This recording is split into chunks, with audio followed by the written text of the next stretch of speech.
Subscribe now and press the bell icon. Never miss an update. आज हम कक्षा 10 का विषय गणित lesson 3 pair of linear equation in 2 variables का भाग 3 देखेंगे।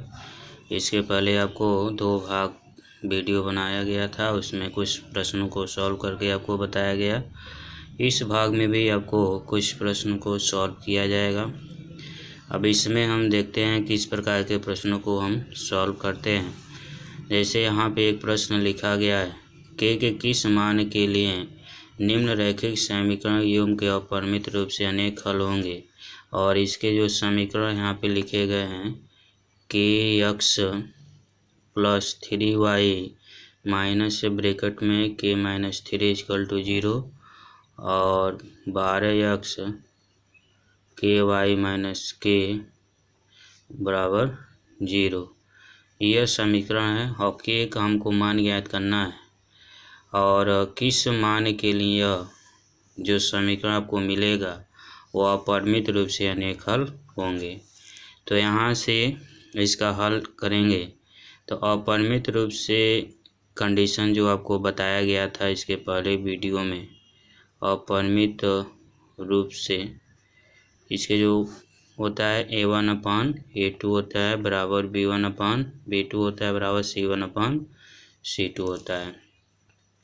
अब यहाँ पे ये जो समीकरण दिया गया है 1 और 2 दिया गया है, ठीक है ना।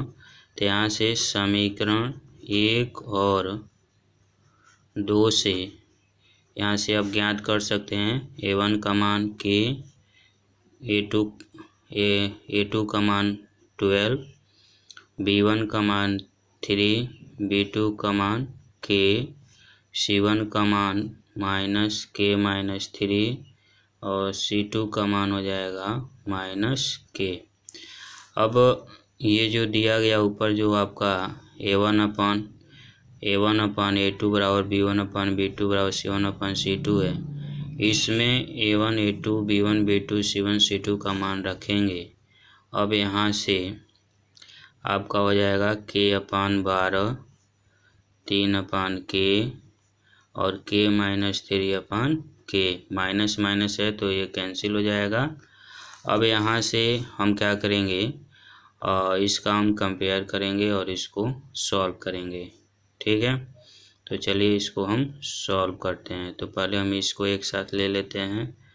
तो k/12 3/k, 3 गुणा कर लेंगे, के स्क्वायर बराबर 12 36, तो इसका वर्गमूल लेंगे तो आ जाएगा, क्या आ जाएगा 6 आ जाएगा, ठीक है ना। के का मान क्या आ जाएगा 6। इसी प्रकार आप इसका भी तुलना करिए। यहाँ पे 3/k, k माइनस 3/k, ठीक है। इसको भी 3 गुणा कर लीजिए, 3k, k square minus 3k, ठीक है। अब ये आपका हो जाएगा, यहाँ पे बराबर लगाएंगे, सॉरी यहाँ पे बराबर रहेगा। अब यहाँ से ये रहेगा कि k स्क्वायर 3k और 3k इक्वल टू 0 हो जाएगा। k स्क्वायर 6k बराबर 0 हो गया।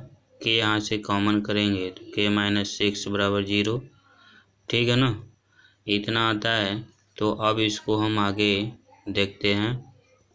इतना आया था तो अब यहाँ से k बराबर 0 और k माइनस 6 बराबर 0 लिखें तो k बराबर 6। तो यहाँ पे k का मान क्या आ रहा है 6 आ रहा है। तो k के लिए अगर देखा जाए तो जो k बराबर जो 6 आ रहा है, ठीक है ना, इसके पहले वाले में भी सॉल्व किया गया था तो k का मान आपका 6 आया था और इसमें भी दूसरा जो कंडीशन लिया गया उसको भी सॉल्व किया गया तो k का मान 6 आया। तो k बराबर 6 जो आ रहा है, इस मान के लिए जो समीकरण के युग्म जो भी होंगे अपरिमित रूप से अनेक हल होंगे। यानी जो समीकरण आपका है उसमें k के जगह पर अगर हम 6 रखते हैं तो जो आपको समीकरण मिलेगा वो जो समीकरण होगा अपरिमित रूप से अनेक हल होंगे k बराबर 6 के लिए, ठीक है ना। तो यह आपका आंसर हो जाएगा। ठीक है ना। तो यहाँ से ये कह सकते हैं ना कि जो k बराबर 6 आया है, तो यहाँ बोल सकते हैं अतः k के लिए दोनों प्रतिबंधों को संतुष्ट करने के लिए k बराबर 6 है। ठीक है ना। यहाँ भी k बराबर 6 आ रहा है आपका, और k बराबर 6 यहाँ भी आया है। ठीक है ना। तो इसलिए k बराबर 6 इसका आंसर हो जाएगा। ठीक है ना। अभी k बराबर जो 6 आया हुआ है, जब इस समीकरण में आप रखोगे k के जगह पर, तो आपको जो समीकरण मिलेगा वो परिमित रूप से अनेक हल होगा। ठीक है ना। तो यह पहले क्वेश्चन का सॉल्व था, जिसको आसानी पूर्वक आपको बताया गया कैसे इसको सॉल्व करेंगे, और जो कंडीशन दिया गया था उस कंडीशन को लेकर इसको सॉल्व किया गया है। ठीक है। अब हम दूसरा प्रश्न यहाँ पे देखेंगे। p के किन मानों के लिए निम्न समीकरणों के युग्म का एक अद्वितीय हल है। इसके पहले आपको इसी तरह का प्रश्न बताया जा रहा था, लेकिन उसमें अपरिमित रूप से अनेक हल के लिए बताया गया। इसमें आपको अद्वितीय हल के लिए आपको बताया जाएगा। इसमें अद्वितीय हल के लिए बताया जाएगा। तो अद्वितीय हल के लिए जो कंडीशन आपका होता है उसको हम अप्लाई करेंगे। ठीक है ना। तो यहाँ पे सबसे पहले तो हल में हम a1 a2 b1 b2 c1 c2 का मान निकाल लेंगे, इसके व्यापक जो समीकरण जो होता है उससे तुलना करके। ठीक है ना। तो जो आपका समीकरण दिया गया है, यहाँ लिखेंगे समीकरण 4x py plus 8 equal to 0, यह एक होता है। 2x 2y plus 2 equal to 0, इसको 2। इसका जो व्यापक जो समीकरण जैसे होता है का तुलना a1x b1y प्लस c1 बराबर 0 तथा a2x plus b2y plus c2 बराबर 0 से करने पर। ठीक है। तो यहाँ से a1 का मान जो है 4 आएगा, a2 का मान 2 आएगा, b1 का मान p आएगा, b2 का मान 2 आएगा, c1 का मान 8, c2 का मान 2 आएगा। ये तो a1 a2 b1 b2 और c1 c2 का मान निकल गया। अब जो कंडीशन आपका दिया गया है, कंडीशन है अद्वितीय हल है। तो अद्वितीय हल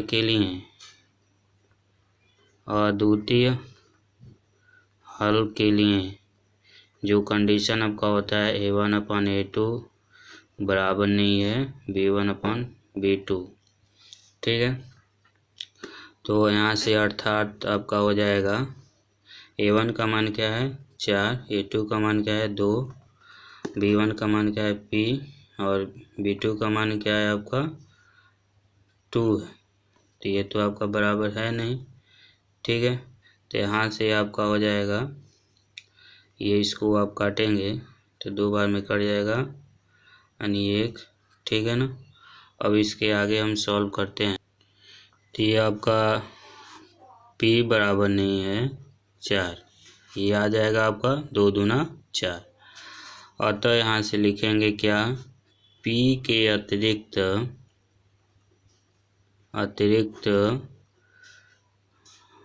4 के अतिरिक्त p के प्रत्येक मान के लिए, ठीक है, दिए हुए समीकरण युग्म का एक अद्वितीय हल होगा। तो यहाँ पे p का मान क्या आएगा 4। ठीक है ना। तो 4 के अतिरिक्त p के प्रत्येक मान के लिए दिए हुए समीकरण युग्म का एक अद्वितीय हल होगा, यह इसका आंसर हो जाएगा। ठीक है ना।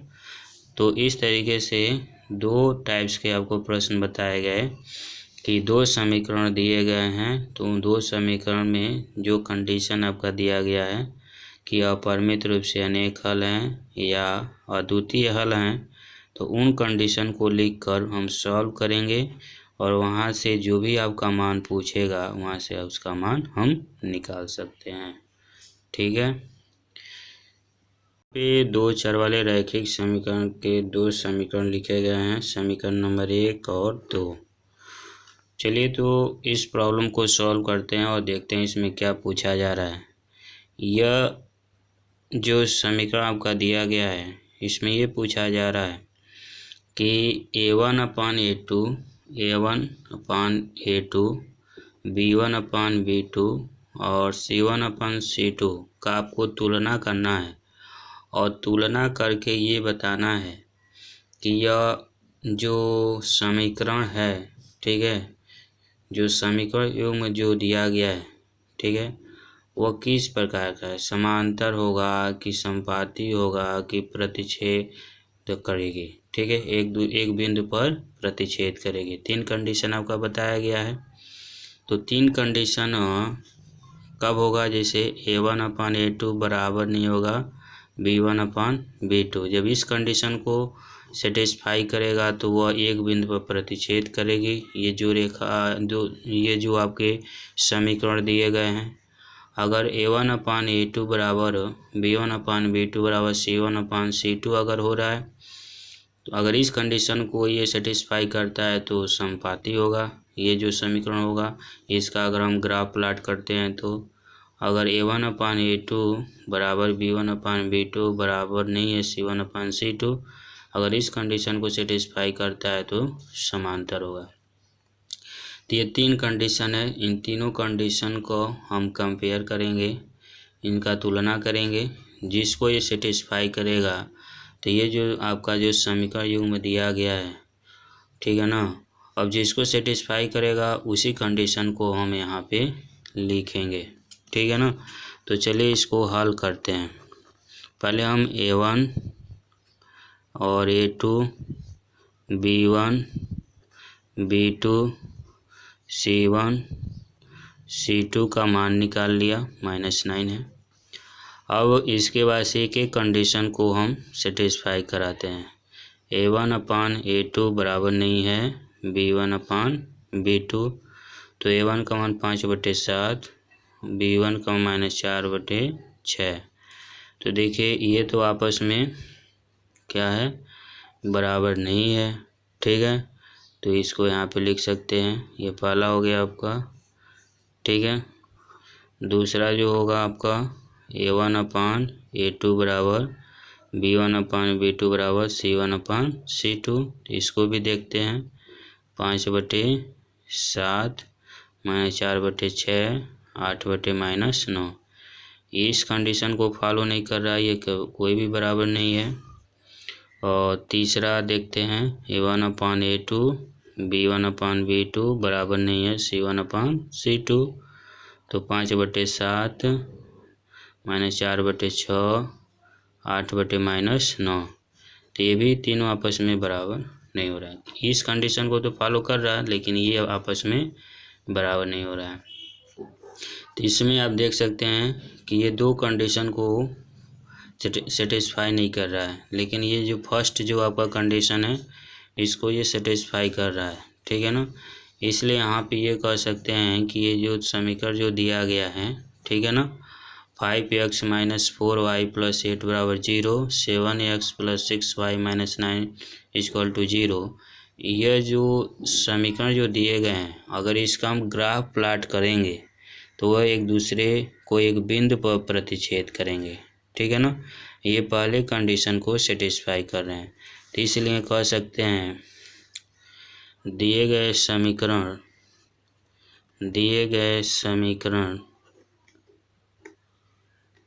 युग्म एक बिंदु पर प्रतिच्छेद करेंगे। ठीक है ना, जब इसका आप ग्राफ प्लाट करेंगे तो आप देखेंगे कि वह एक बिंदु पर प्रतिच्छेद करेंगे। जैसे हमने यहाँ पे जैसे इस तरीके का एक ग्राफ बनाते हैं तो ऐसे और ऐसे आएगा, किसी एक बिंदु पर प्रतिच्छेद करेंगे। तो पहले कंडीशन को ये फॉलो कर रहा है, ठीक है ना। शेष दो जो कंडीशन है उस कंडीशन को ये सेटिस्फाई नहीं कर रहा है, उसको फॉलो नहीं कर रहा है। तो जिस कंडीशन को फॉलो करेगा हम उसी कंडीशन को यहाँ पे लिखेंगे, ठीक है। तो ये आपको समझ में आ गया, ठीक। चलिए और कुछ प्रश्नों को हम सॉल्व करके आपको बताते हैं। उसी प्रश्न को हमको सॉल्व करना है जैसे इसके पहले वाले प्रश्न को हमने सॉल्व किया है। इसमें भी हमको ये बताना है कि यह जो इसका ग्राफ प्लॉट किया जाएगा वो किस प्रकार का मिलेगा, एक बिंदु पर प्रतिच्छेद करेगा कि समांतर होगा कि संपाती होगा। तो हम पहले A1 A2 A1 का मान 9, A2 का मान 18, B1 का मान 3, B2 का मान 6, C1 का मान 12, C2 का मान 24 ज्ञात कर लेते हैं। अब यहाँ पे फर्स्ट कंडीशन जो होगा A1/A2 बराबर नहीं है B1/B2। इस कंडीशन को देखते हैं 9/18 बराबर 3/6। इसको और सिंप्लीफाई करेंगे तो 1/2 बराबर 1/2 हो जा रहा है। तो ये बराबर हो गया, ठीक है ना। पहले कंडीशन को सेटिस्फाई नहीं कर रहा है। दूसरा है A1/A2 बराबर B1/B2 बराबर C1/C2। अब इसको हम सॉल्व करते हैं, ठीक है। तो इसको देखते हैं 9/18 3/6 12/24। इसको और सिंप्लीफाई करेंगे तो 9 दूना 18 3 दूना 6 12 दूना 24 1/2 1/2 और 1/2। तो ये दूसरे कंडीशन को सेटिस्फाई कर रहा है, सब में बराबर हो गया। तीसरा भी चेक कर लेते हैं A1/A2 B1/B2 बराबर नहीं है C1/C2। तो इसमें आपका जो होगा 9/18 3/6 12/24। तो यहाँ से 1/2 1/2 और 1/2 इसको सिंप्लीफाई करेंगे तो यह इस कंडीशन को सेटिस्फाई नहीं कर रहा है। तो तीन कंडीशन में किसको सेटिस्फाई कर रहा है, दूसरे वाले को। तब यहाँ से लिख सकते हैं अतः दिए गए समीकरण युग्म एक दूसरे को समीकरण युग्म यहाँ से इसको काट लीजिए, समीकरण युग्म संपाती होगा, ठीक है ना। यानी इसका जो ग्राफ प्लाट अगर करेंगे, ग्राफ अगर इस तरीके से इसको प्लाट करते हैं तो जिस तरीके से ग्राफ ऐसे मिलता है तो जो दूसरा जो ये तो पहला समीकरण के लिए जो ग्राफ होगा, दूसरा जो समीकरण होगा उसका जो ग्राफ जब खींचेंगे तो इसी के जस्ट ऊपर आएगा, तो यह संपाती हो जाएगा। यानी जिस कंडीशन को ये सेटिस्फाई करेगा उसी कंडीशन को आप यहाँ पे लिखेंगे, ठीक है ना। तो ये पहला जो कंडीशन होता है वह एक बिंदु पर प्रतिच्छेद करता है, दूसरा जो होता है संपाती के लिए होता है, तीसरा जो होता है समांतर के लिए ये होता है, ठीक है ना। जैसे यहाँ पे समझने के लिए यहाँ पे लिख सकते हैं एक बिंदु पर प्रतिच्छेद, ठीक है ना, का कंडीशन है। और ये जो है संपाती का कंडीशन है, और ये जो है समांतर का कंडीशन है, ठीक है ना। तो इस तरीके से आप प्रॉब्लम को सॉल्व कर सकते हैं, ठीक है। प्रश्न है, लास्ट क्वेश्चन है, इसको भी देखते हैं कि इसका कंडीशन क्या होता है। A1 का मान 6, A2 का मान 2, B1 का मान -3, B2 का मान -1, C1 का मान 10, C2 का मान 9। तो कंडीशन एक है A1/A2 बराबर नहीं है B1/B2। तो यहाँ से 6/2 -3/-1, तो 2 तिहाई 6 3 बराबर 3 आ जा रहा है। तो ये तो इसको सेटिस्फाई नहीं कर रहा है। दूसरा है A1/A2 बराबर B1/B2 बराबर C1/C2। अब इसको देख लेते हैं। 6/1 -3/-1 10/9। तो यहाँ से ये 2 है, सॉरी, तो ये 3 हो जाएगा इसको, और बराबर 3, और यहाँ से बराबर नहीं है 10/9। तो यह तो इस कंडीशन को भी सेटिस्फाई नहीं कर रहा है। तीसरा देखिए, A1/A2 B1/B2 C1 बराबर नहीं है C1/C2। तो यहाँ से यही कंडीशन आपका मिल जाएगा, यानी ये तीसरे कंडीशन को सेटिस्फाई कर रहा है। तो अतः यहाँ पे लिखेंगे क्या, दिए गए समीकरण युग्म समांतर होंगे, ठीक है ना। तो इस प्रकार हम कोई समीकरण दिया गया है, समीकरण 2 चर वाले रैखिक समीकरण का युग्म दिया गया है, तो उसको हम इस कंडीशन के अनुसार से बता सकते हैं कि वह जो ग्राफ उसका अगर हम प्लॉट करते हैं तो किस तरीके से उसका ग्राफ आपको मिलेगा, समांतर मिलेगा कि संपाती मिलेगा कि किसी एक बिंदु पर प्रतिच्छेद करेगा। तो आई होप आप लोगों को ये सभी प्रश्न अच्छे तरीके से समझ में आ गए होंगे, ठीक है। और इससे रिलेटेड और प्रश्न आप कर सकते हैं, ठीक है ना। Thank you.